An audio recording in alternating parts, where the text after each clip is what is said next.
Alors, je vais vous parler des maladies de la Covid-19 qui sont causées en fait par la suractivation d'un système ubiquitaire qui s'appelle le système rénine-angiotensine et qui est présent au niveau de tous les organes. Donc, il s'agit d'un système important de l'organisme puisqu'il pilote les fonctions autonomes rénales, pulmonaires, cardiovasculaires.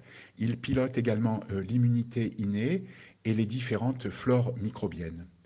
Alors, au niveau du système rénine-angiotensine, vous avez tout d'abord l'angiotensinogène qui est produit donc par le foie, et vous avez le rein qui produit une enzyme qui s'appelle la rénine, et cette rénine va venir dégrader l'angiotensinogène pour former l'angiotensine 1, qui est une hormone donc de l'organisme. À son tour, cette angiotensine 1 va être dégradée par un récepteur qu'on appelle ECA, qui est l'enzyme de conversion de l'angiotensine 1, qui est fortement exprimé au niveau des cellules épithéliales et endothéliales, notamment au niveau des poumons et au niveau de tout le système vasculaire, puisque ce récepteur tapisse la face interne des vaisseaux sanguins. Donc le récepteur ECA va dégrader l'angiotensine 1 en angiotensine 2. Cette angiotensine 2, normalement, est dégradée par un autre récepteur qui s'appelle ECA2, qui est l'enzyme de conversion d'angiotensine 2, et cette dégradation va produire l'angiotensine 1,7.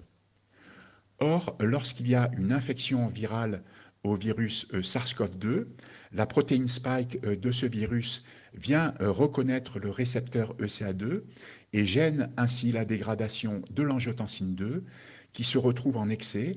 Et cet excès va suractiver son propre récepteur qui est le récepteur AT1R. Et c'est un récepteur qui est responsable des maladies Covid. Notamment, ce récepteur, lorsqu'il est suractivé, va provoquer des maux de tête, une confusion. Il peut provoquer également une inflammation, des insomnies, une hypogueusie, des accidents vasculaires cérébraux, une myalgie, une encéphalopathie.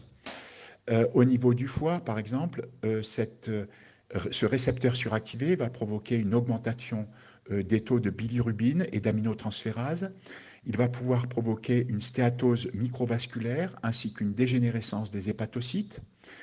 Ce récepteur suractivé est responsable également d'oligurie, d'hématurie, de protéinurie, d'une diminution de la pression artérielle, de lésions rénales chroniques aiguës et d'une insuffisance rénale.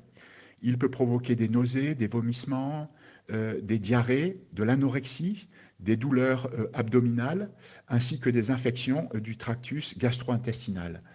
On peut y retrouver une toux sèche, des éternuements, de la rhinorrhée, des maux de gorge, une dyspnée, une pneumonie, un syndrome de détresse respiratoire aiguë, une insuffisance cardiaque, myocardite, des fibrillations auriculaires, un syndrome coronarien aigu, de l'hypertension, un dysfonctionnement endothélial, des maladies microvasculaires, thromboembolie, fibrose, inflammation, palpitations, arythmie, une diminution du flux sanguin, pancréatique, une inflammation, des fibroses et une résistance à l'insuline et donc un diabète sucré.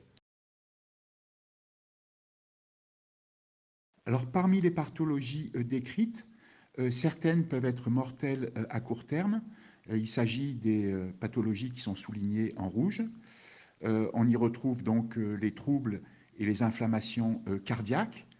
Parmi les troubles cardiaques, on retrouve le syndrome de détresse respiratoire aiguë notamment, et puis les inflammations telles que myocardite, péricardite.